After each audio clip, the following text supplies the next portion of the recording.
സംഖ്യ അധ്യായം 16. മോശയ്ക്കും അഹറോനും എതിരെ.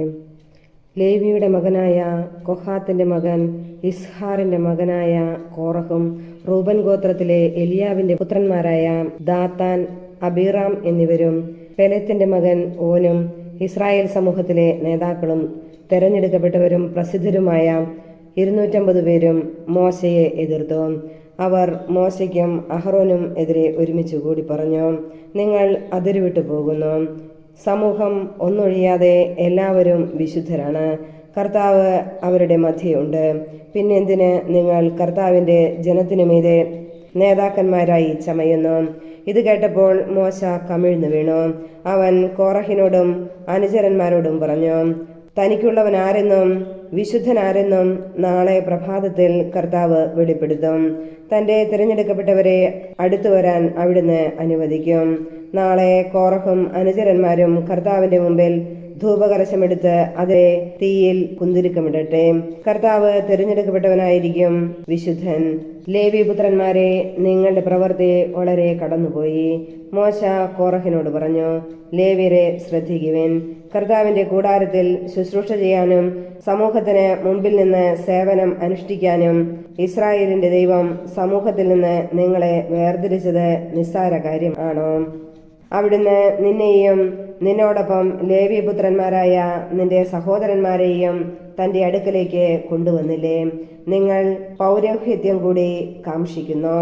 കർത്താവിനെതിരെയാണ് നീയും അനുചരന്മാരും സംഘം ചേർന്നിരിക്കുന്നത്. അഹ്റോനെതിരെ പിറുപിറുക്കാൻ അവൻ ആരാണ്? അനന്തരം എലിയാബിന്റെ മക്കളായ ദാത്താനെയും അബീറാമിനെയും വിളിക്കാൻ മോശ ആളയച്ചു. എന്നാൽ വരില്ലെന്ന് അവർ പറഞ്ഞു. മരുഭൂമിയിൽ വെച്ച് കൊല്ലേണ്ടതിന് തേനും പാലും ഒഴുകുന്ന നാട്ടിൽ നിന്ന് ഞങ്ങളെ കൊണ്ടുവന്നത് നിനക്ക് മതിയായില്ലേ? ഞങ്ങളുടെ അധിപതിയാകാൻ ശ്രമിക്കുക കൂടെ ചെയ്യുന്നു. മാത്രമല്ല, നീ ഞങ്ങളെ തേനും പാലും ഒഴുകുന്ന ദേശത്ത് എത്തിച്ചില്ല.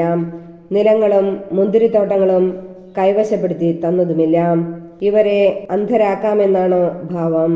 ഞങ്ങൾ വരികയില്ല. മത്സരികൾക്ക് ശിക്ഷ. മോശ കുപിതനായി.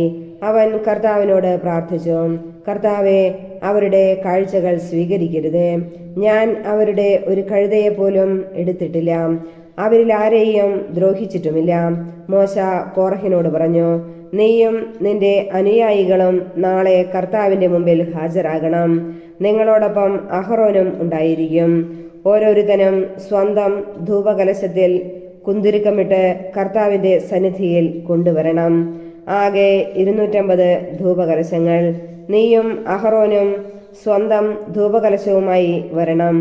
ഓരോരുത്തനും തന്റെ ധൂപകലശമെടുത്ത് അതിൽ തീയും കുന്തിരിക്കവുമിട്ട് മോശയോടും അഹറോനോടും ഒപ്പം സമാഗമ കൂടാരത്തിന്റെ വാതിൽക്കൽ നിന്നു.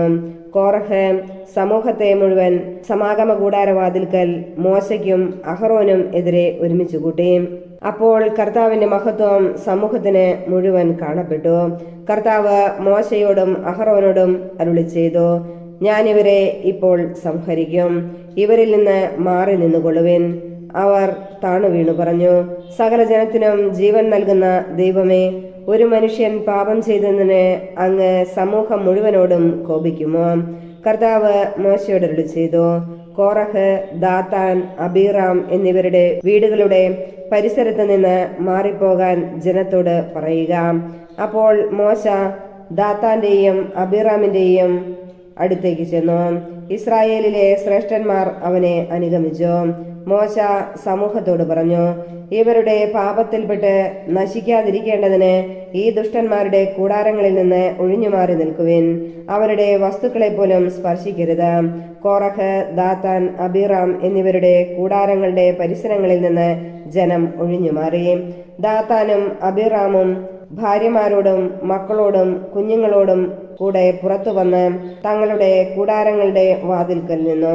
മോശ പറഞ്ഞു, ഈ പ്രവർത്തികൾ ചെയ്യാൻ കർത്താവാണ് എന്നെ നിയോഗിച്ചതെന്നും അവയൊന്നും ഞാൻ സ്വമേധയാ ചെയ്തതല്ലെന്നും ഇതിൽ നിന്ന് നിങ്ങൾ അറിയും.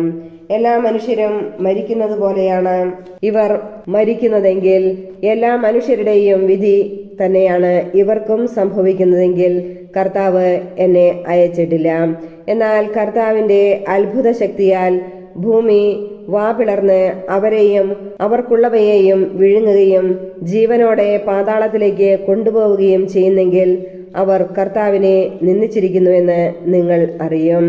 മോശ ഇത് പറഞ്ഞു കഴിഞ്ഞപ്പോഴേക്കും അവർക്ക് താഴെ നിലം പിളർന്നു. ഭൂമി വാപിളർന്ന് കോറഹിനെയും അനുചരന്മാരെയും അവരുടെ കുടുംബാംഗങ്ങളോടും വസ്തുവകകളോടും കൂടെ വിഴുങ്ങിക്കളഞ്ഞു. അവരും അവരോട് ബന്ധപ്പെട്ടവരും ജീവനോടെ പാതാളത്തിൽ പതിച്ചു. ഭൂമി അവരെ മൂടി. അങ്ങനെ ജനമധ്യത്തിൽ നിന്ന് അവർ അപ്രത്യക്ഷരായി. അവരുടെ നിലവിളി കേട്ട് ചുറ്റും നിന്ന ഇസ്രായേല്യർ ഭൂമി നമ്മെ കൂടി വിഴുങ്ങിക്കളയാതിരിക്കട്ടെ എന്ന് പറഞ്ഞ് ഓടിയകന്നു. കർത്താവിൽ നിന്ന് അഗ്നി ഇറങ്ങി ധൂപാർച്ചന നടത്തിക്കൊണ്ടിരുന്ന 250 പേരെയും ദഹിപ്പിച്ചു കളഞ്ഞു. ധൂപകലശങ്ങൾ. കർത്താവ് മോശയോട് അരുളി ചെയ്തു, പുരോഹിതനായ അഹ്റോന്റെ പുത്രൻ എലയാസറിനോട് പറയുക, അഗ്നിയിൽ നിന്ന് ധൂപകലശങ്ങൾ എടുത്ത് അവയിലെ തീ ദൂരെ കളയുക. എന്തെന്നാൽ ആ കലശങ്ങൾ വിശുദ്ധമാണ്. ഇവർ പാപം ചെയ്ത് സ്വന്തം ജീവൻ നഷ്ടപ്പെടുത്തിയെങ്കിലും അവരുടെ ധൂപകലശങ്ങൾ കർത്താവിന്റെ മുമ്പിൽ അർപ്പിക്കപ്പെടുകയാൽ വിശുദ്ധമാണ്. അവ അടിച്ചു വരുത്തി ബലിപീഠത്തിന് ഒരു ആവരണം ഉണ്ടാക്കുക. അത് ഇസ്രായേൽ ജനത്തിന് ഒരു അടയാളമായിരിക്കും. അഗ്നിയിൽ ദഹിച്ചുപോയവർ അർപ്പിച്ച ധൂപകലശങ്ങൾ എടുത്ത് പുരോഹിതനായ എലയാസർ അതുകൊണ്ട് ബലിപീഠത്തിന് ഒരു ആവരണമുണ്ടാക്കി. മോശ വഴി കർത്താവ് കൽപ്പിച്ചതനുസരിച്ച് അഹ്റോന്റെ പിൻഗാമിയും പുരോഹിതനുമല്ലാത്തവൻ കോറഹിനെയും അനുയായികളെയും പോലെ കർത്താവിന്റെ സന്നിധിയിൽ ധൂപാർച്ചന ചെയ്യാതിരിക്കാൻ വേണ്ടിയാണിത്. എന്നാൽ പിറ്റേന്ന് ഇസ്രായേൽ സമൂഹം മോശയ്ക്കും അഹ്റോനും എതിരായി പെറുപെറുത്തുകൊണ്ട് പറഞ്ഞു, നിങ്ങൾ കർത്താവിന്റെ ജനത്തെ കൊന്നു. സമൂഹം മോശയ്ക്കും അഹ്റോനുമെതിരായി അണിനിരന്ന് സമാഗമ കൂടാരത്തിന്റെ നേരെ തിരിഞ്ഞു. മേഘം അതിനെ ആവരണം ചെയ്തിരുന്നു. കർത്താവിന്റെ മഹത്വം അവിടെ പ്രത്യക്ഷപ്പെട്ടു. മോശയും അഹ്റോനും സമാഗമ കൂടാരത്തിന്റെ മുമ്പിൽ വന്നു. കർത്താവ് മോശയോട് അരുളി ചെയ്തു, ഈ സമൂഹ മധ്യത്തിൽ നിന്ന് ഓടിയകലുക. നിമിഷത്തിനുള്ളിൽ ഞാൻ അവരെ നശിപ്പിക്കും. എന്നാൽ മോശയും അഹ്റോനും കമിഴ്ന്നു വീണു. മോശ അഹ്റോനോട് പറഞ്ഞു, ബലിപീഠത്തിൽ നിന്ന് അഗ്നിയെടുത്ത് ധൂപകലശത്തിലിടുക. പരിമളദ്രവ്യം ചേർത്ത് ഉടനെ സമൂഹത്തിന്റെ മധ്യത്തിലേക്ക് കൊണ്ടുപോയി അവർക്ക് വേണ്ടി പാപപരിഹാരം അനുഷ്ഠിക്കുക. കാരണം കർത്താവിന്റെ കോപം പൊട്ടിപ്പുറപ്പെട്ടിരിക്കുന്നു. മഹാമാരി ആരംഭിച്ചു കഴിഞ്ഞു. മോശ പറഞ്ഞതുപോലെ അഹ്റോൻ ധൂപകലശമെടുത്ത് ജനത്തിന്റെ നടുവിലേക്ക് ഓടി. ജനത്തെ മഹാമാരി ബാധിച്ചു കഴിഞ്ഞിരുന്നു. അവൻ ധൂപാർച്ചന നടത്തി ജനത്തിനു വേണ്ടി പാപപരിഹാരം ചെയ്തു. അവൻ മരിച്ചു വീണവരുടെയും ജീവനോടെ ഇരിക്കുന്നവരുടെയും നടുവിൽ നിന്നു മഹാമാരി നിലച്ചു. കോറഹിന്റെ ധിക്കാരം കൊണ്ട് മരിച്ചവർക്ക് പുറമെ 14,700 പേർ മഹാമാരിയിൽ മരണമടഞ്ഞു. മഹാമാരി അവസാനിച്ചപ്പോൾ അഹ്റോൻ സമാഗമ കൂടാരവാതിൽക്കൽ മോശയുടെ സമീപം തിരിച്ചെത്തി. സംഖ്യ അധ്യായം 17. അഹ്റോന്റെ വടി. കർത്താവ് മോശയോട് അരുളി ചെയ്തു, ഇസ്രായേൽ ജനത്തോട് പറയുക, ഗോത്രത്തിന് 1 വീതം എല്ലാ ഗോത്ര നേതാക്കന്മാരിലും നിന്ന് 12 വടി വാങ്ങി ഓരോന്നിലും പേരെഴുതുക. ലേവി ഗോത്രത്തിന്റെ വടിയിൽ അഹ്റോന്റെ പേരെഴുതുക. കാരണം ഓരോ ഗോത്രത്തലവനും ഓരോ വടി ഉണ്ടായിരിക്കണം. സമാഗമ കൂടാരത്തിൽ ഞാൻ നിങ്ങൾക്ക് ദർശനം അനുവദിക്കുന്ന സാക്ഷ്യപേടകത്തിന് മുമ്പിൽ നീ അവ വയ്ക്കണം. ഞാൻ തിരഞ്ഞെടുക്കുന്നവന്റെ വടി തളിർക്കും. അങ്ങനെ നിങ്ങൾക്കെതിരായുള്ള ഇസ്രായേൽ ജനത്തിന്റെ പിറുപിറുപ്പ് ഞാൻ അവസാനിപ്പിക്കും. മോശ ഇസ്രായേൽ ജനത്തോട് സംസാരിച്ചു. എല്ലാ ഗോത്രത്തലവന്മാരും ഗോത്രത്തിന് 1 വടി എന്ന കണക്കിൽ 12 വടി മോശയ്ക്ക് കൊടുത്തു. അഹ്റോന്റെ വടി മറ്റു വടികളോടൊപ്പം ഉണ്ടായിരുന്നു. സാക്ഷ്യകൂടാരത്തിൽ കർത്താവിന്റെ മുമ്പിൽ മോശ വടികൾ വച്ചു. പിറ്റേ ദിവസം മോശ സാക്ഷ്യകൂടാരത്തിലേക്ക് ചെന്നു. ലേവി കുടുംബത്തിന് വേണ്ടിയുള്ള അഹ്റോന്റെ വടി മുള പൊട്ടി പൂത്തു തളിർത്ത് ബദാം പഴങ്ങൾ കായ്ച്ചു നിന്നു. മോശ വടികൾ കർത്താവിന്റെ സന്നിധിയിൽ നിന്നെടുത്ത് ജനത്തിന്റെ അടുത്തേക്ക് കൊണ്ടുവന്നു. ഓരോരുത്തരും സ്വന്തം വടി നോക്കിയെടുത്തു.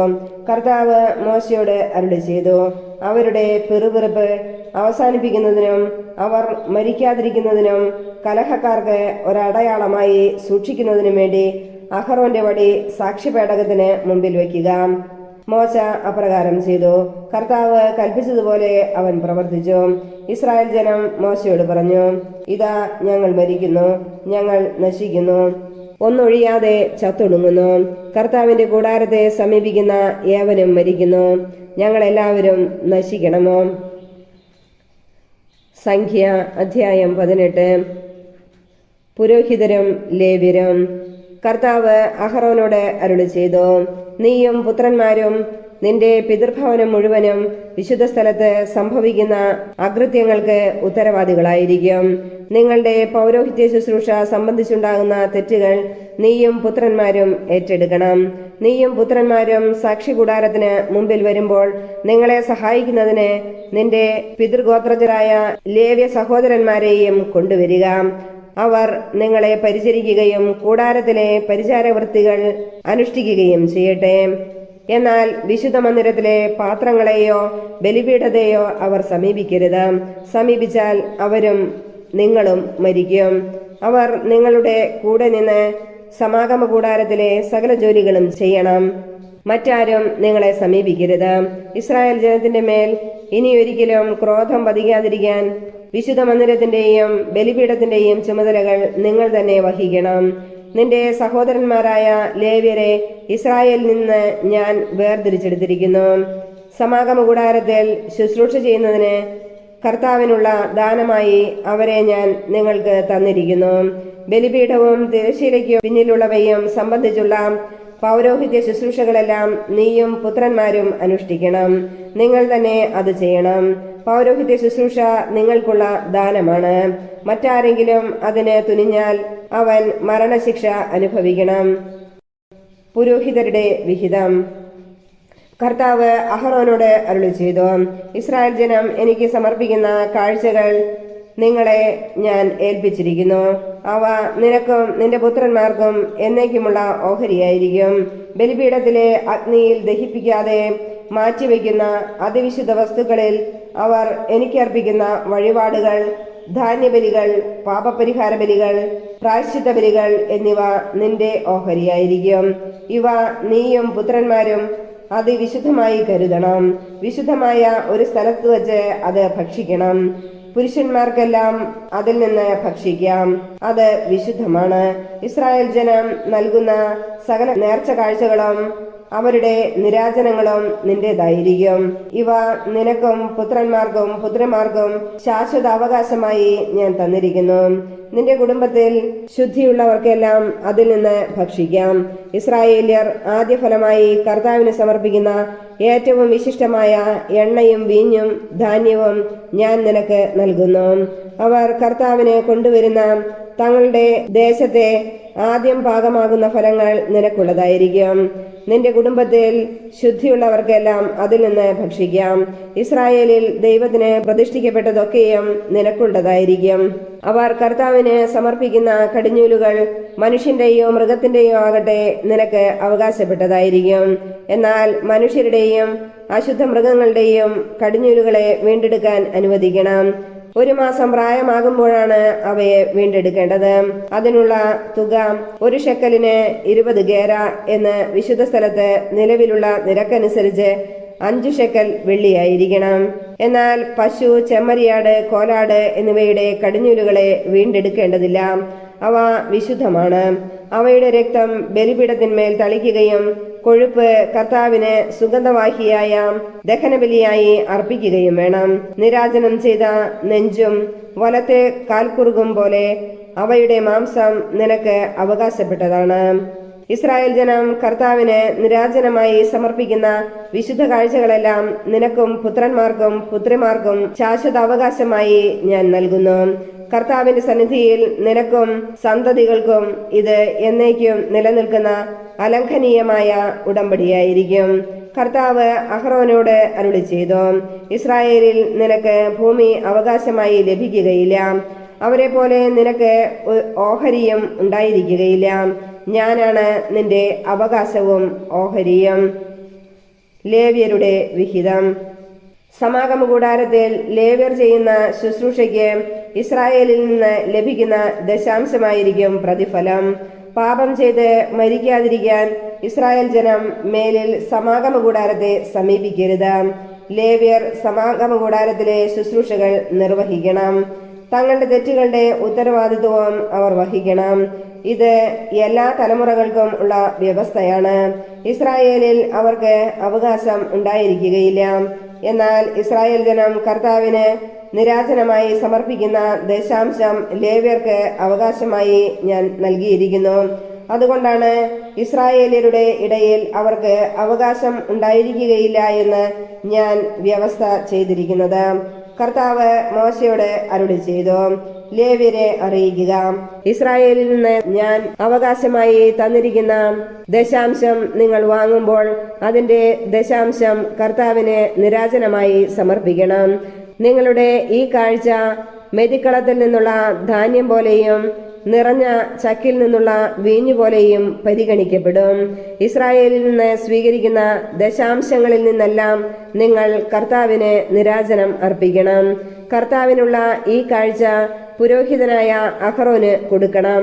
നിങ്ങൾക്ക് ലഭിക്കുന്ന കാഴ്ചകളിൽ ഏറ്റവും ശ്രേഷ്ഠവും വിശുദ്ധവും ആയതിൽ നിന്ന് കർത്താവിന്റെ നിരാജനം അവിടത്തേക്ക് സമർപ്പിക്കണം. ആകയാൽ നീ അവരോട് പറയുക, ഉത്തമ ഭാഗം അർപ്പിച്ചു കഴിഞ്ഞ് ബാക്കിയുള്ളത് ധാന്യവും മുന്തിരിയും പോലെ ലേവ്യർക്കുള്ളതാണ്. സമാഗമ കൂടാരത്തിൽ ചെയ്യുന്ന ജോലികൾക്കുള്ള പ്രതിഫലമാകയാൽ നിങ്ങൾക്കും കുടുംബാംഗങ്ങൾക്കും അത് എവിടെ വെച്ച് വേണമെങ്കിലും ഭക്ഷിക്കാം. ഏറ്റവും നല്ല ഭാഗം നിരാജനം ചെയ്തു കഴിഞ്ഞാൽ പിന്നെ അത് നിമിത്തം നിങ്ങൾക്ക് കുറ്റമുണ്ടാവുകയില്ല. ഇസ്രായേൽ അർപ്പിച്ച വിശുദ്ധ വസ്തുക്കളെ നിങ്ങൾ അശുദ്ധമാക്കുന്നില്ല, അതുകൊണ്ട് നിങ്ങൾ മരിക്കുകയില്ല. സംഖ്യ അധ്യായം 19. ശുദ്ധീകരണ ജലം. കർത്താവ് മോശയോടും അഹ്റോനോടും അരുളി ചെയ്തു, ഞാൻ കൽപ്പിക്കുന്ന അനുഷ്ഠാന വിധി ഇതാണ്. ഊനമില്ലാത്തതും നുകം വയ്ക്കാത്തതുമായ ഒരു ചെമന്ന പശുക്കിടാവിനെ നിങ്ങളുടെ അടുക്കൽ കൊണ്ടുവരാൻ ഇസ്രായേലരോട് പറയുക.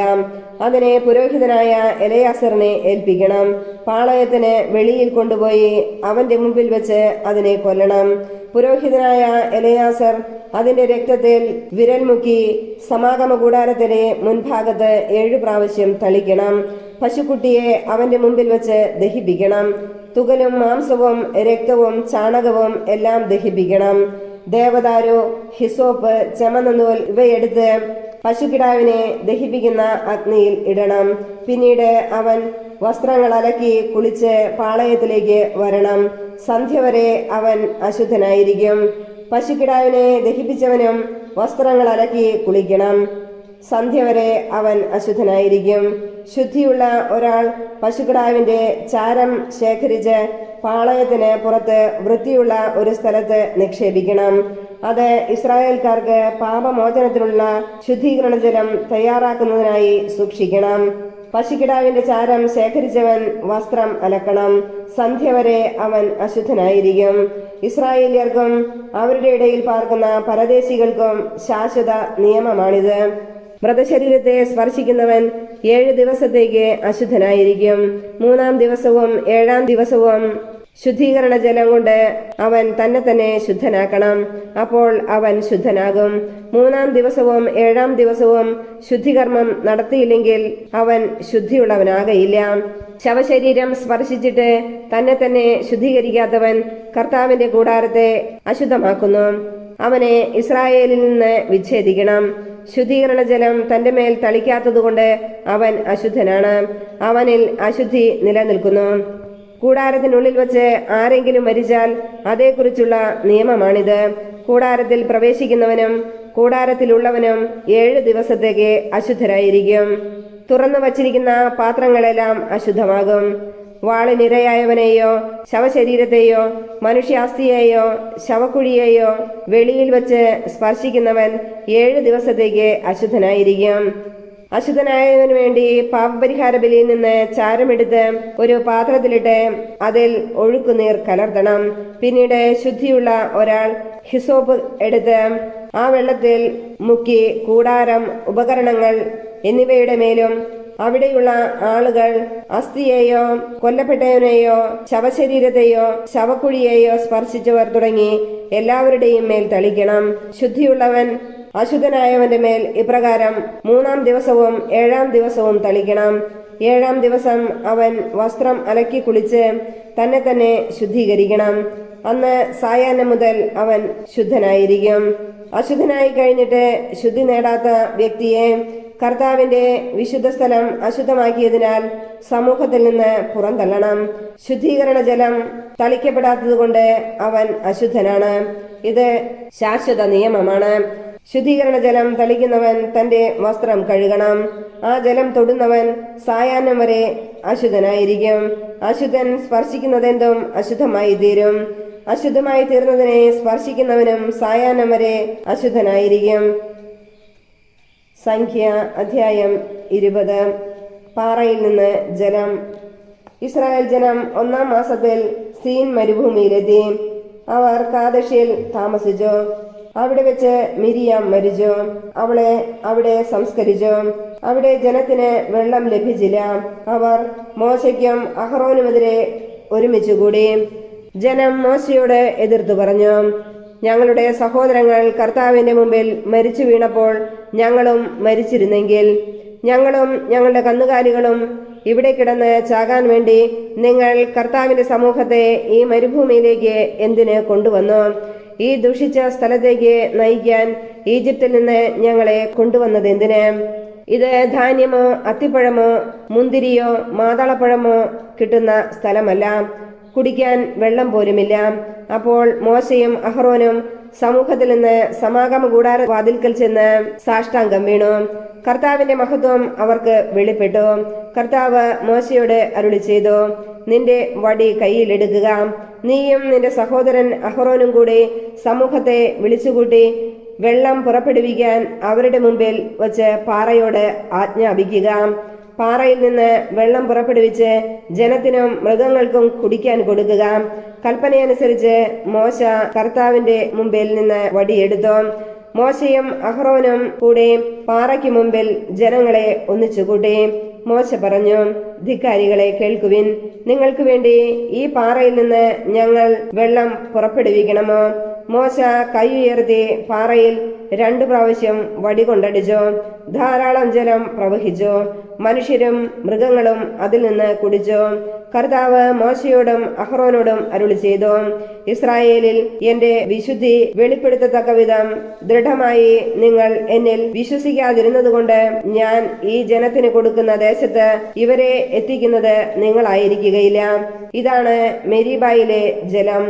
ഇവിടെ വച്ചാണ് ഇസ്രായേലിയർ കർത്താവിനോട് മത്സരിക്കുകയും അവിടുന്ന് തന്റെ പരിശുദ്ധിയെ അവർക്ക് വെളിപ്പെടുത്തുകയും ചെയ്തത്. ഏദോം തടസ്സം നിൽക്കുന്നു. മോശ കാദേശിൽ നിന്ന് ദൂതന്മാരെ അയച്ച് ഏദോം രാജാവിനോട് പറഞ്ഞു, നിന്റെ സഹോദരനായ ഇസ്രായേൽ അറിയിക്കുന്നു, ഞങ്ങൾക്കുണ്ടായ കഷ്ടതകളെല്ലാം നീ അറിയുന്നുവല്ലോ. ഞങ്ങളുടെ പിതാക്കന്മാർ ഈജിപ്തിലേക്ക് പോയതും ദീർഘകാലം അവിടെ ജീവിച്ചതും ഈജിപ്തുകാർ ഞങ്ങളുടെ പിതാക്കന്മാരോടും ഞങ്ങളോടും ക്രൂരമായി പ്രവർത്തിച്ചതുമെല്ലാം നിനക്കറിയാം. അപ്പോൾ ഞങ്ങൾ കർത്താവിനോട് പ്രാർത്ഥിച്ചു. അവിടുന്ന് ഞങ്ങളുടെ സ്വരം ശ്രവിച്ചു. തന്റെ ദൂതനെ അയച്ച് ഈജിപ്തിൽ നിന്ന് ഞങ്ങളെ കൊണ്ടുപോന്നു. ഇപ്പോൾ ഞങ്ങൾ ഇവിടെ നിങ്ങളുടെ അതിർത്തിയിലുള്ള കാദേശ് നഗരത്തിൽ എത്തിയിരിക്കുന്നു. നിങ്ങളുടെ ദേശത്തിലൂടെ കടന്നുപോകാൻ ഞങ്ങളെ അനുവദിക്കണം. വയലുകളിലോ മുന്തിരിത്തോട്ടങ്ങളിലോ ഞങ്ങൾ പ്രവേശിക്കുകയില്ല. നിങ്ങളുടെ കിണറിലെ വെള്ളം കുടിക്കുകയുമില്ല. നിങ്ങളുടെ രാജ്യാതിർത്തി കടക്കുന്നതുവരെ ഇടം വലം തിരിയാതെ രാജപാതയിലൂടെ തന്നെ ഞങ്ങൾ പോയിക്കൊള്ളാം. ഏദോം രാജാവ് എതിർത്തു പറഞ്ഞു, നിങ്ങൾ കടന്നു പോകരുത്. കടന്നാൽ വാളുമായി ഞാൻ നിങ്ങളെ നേരിടും. ഇസ്രായേൽക്കാർ പറഞ്ഞു, ഞങ്ങൾ പെരുവഴിയിലൂടെ പോയിക്കൊള്ളാം. ഞങ്ങളോ ഞങ്ങളുടെ മൃഗങ്ങളോ നിങ്ങളുടെ വെള്ളം കുടിച്ചാൽ അതിന് വില തന്നുകൊള്ളാം. കടന്നു പോകാൻ അനുവദിക്കണമെന്നല്ലാതെ മറ്റൊന്നും ആവശ്യപ്പെടുന്നില്ല. അവൻ പറഞ്ഞു, നീ കടന്നു പോകാൻ പാടില്ല.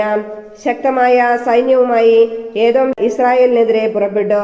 തന്റെ അതിർത്തിയിലൂടെ ഇസ്രായേൽ കടന്നു പോകുന്നത് ഏദോം തടഞ്ഞു. അതിനാൽ ഇസ്രായേൽ അവിടെ നിന്ന് തിരിച്ചുപോയി.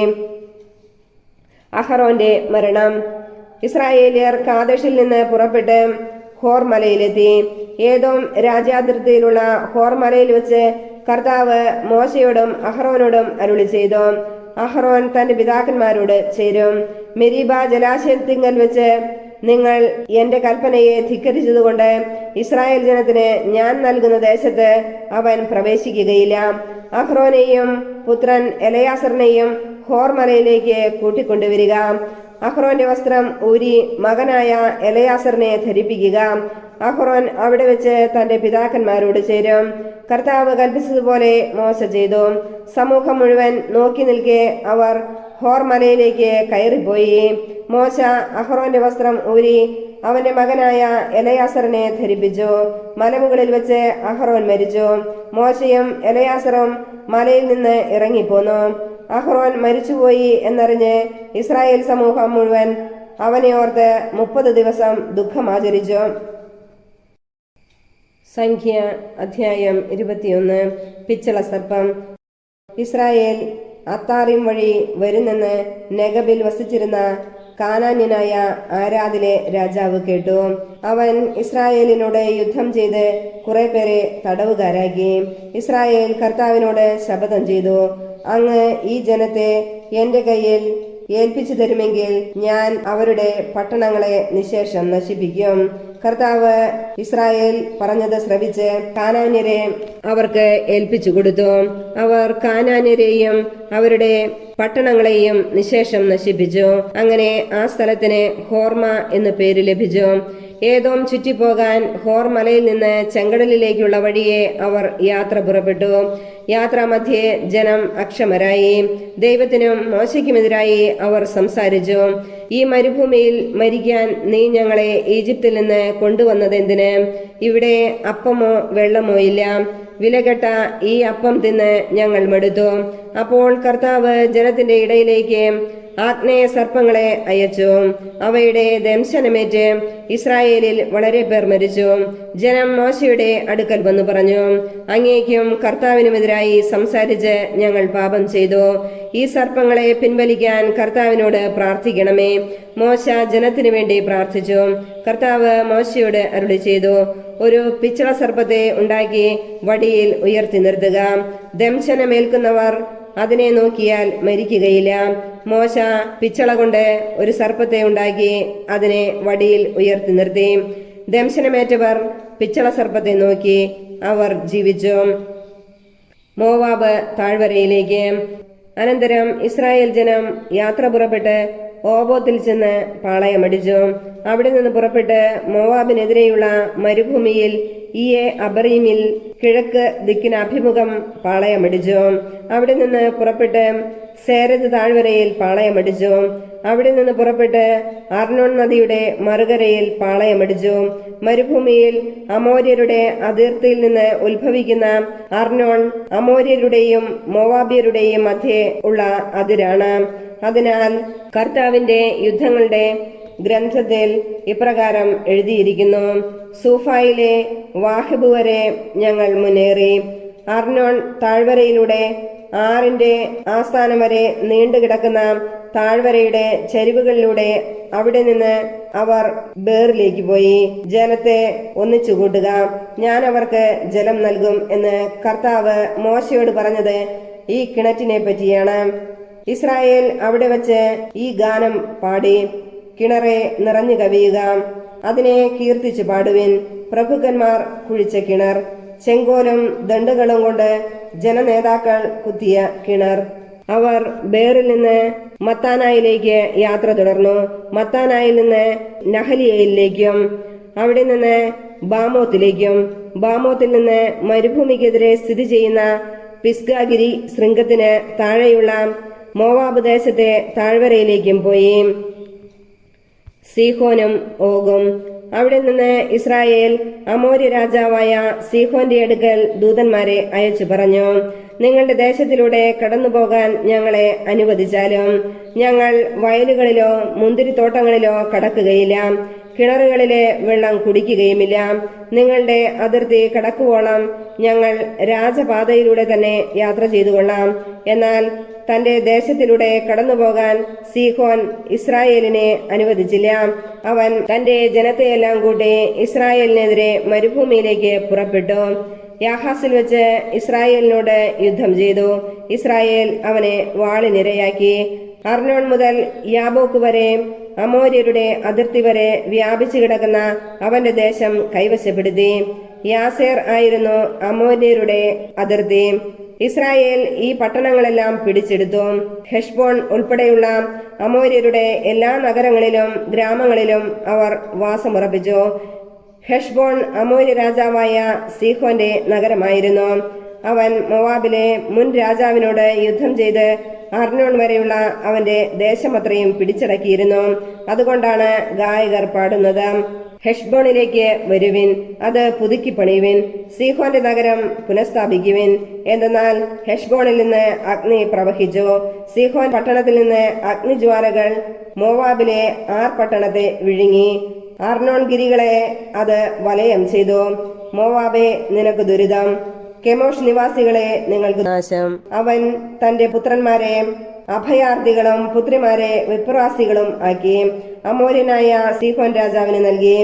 നമ്മൾ ഹെഷ്ബോണിന്റെ സന്തതികളെ ദിബോൺ വരെ സംഹരിച്ചു, മെദേബ വരെ അഗ്നി കൊണ്ട് അവരെ നമ്മൾ നശിപ്പിച്ചു. അങ്ങനെ ഇസ്രായേലിയർ അമോര്യരുടെ ദേശത്ത് താമസമാക്കി. രഹസ്യ നിരീക്ഷണം നടത്താനായി മോശ ആളുകളെ യാസേറിലേക്ക് അയച്ചു. അവർ ഗ്രാമങ്ങൾ പിടിച്ചടക്കുകയും അവിടെ ഉണ്ടായിരുന്ന അമോര്യരെ ഓടിച്ചു കളയുകയും ചെയ്തു. പിന്നീട് ഇസ്രായേൽക്കാർ ബാഷാനിലേക്കുള്ള വഴിയിലൂടെ യാത്ര ചെയ്തു.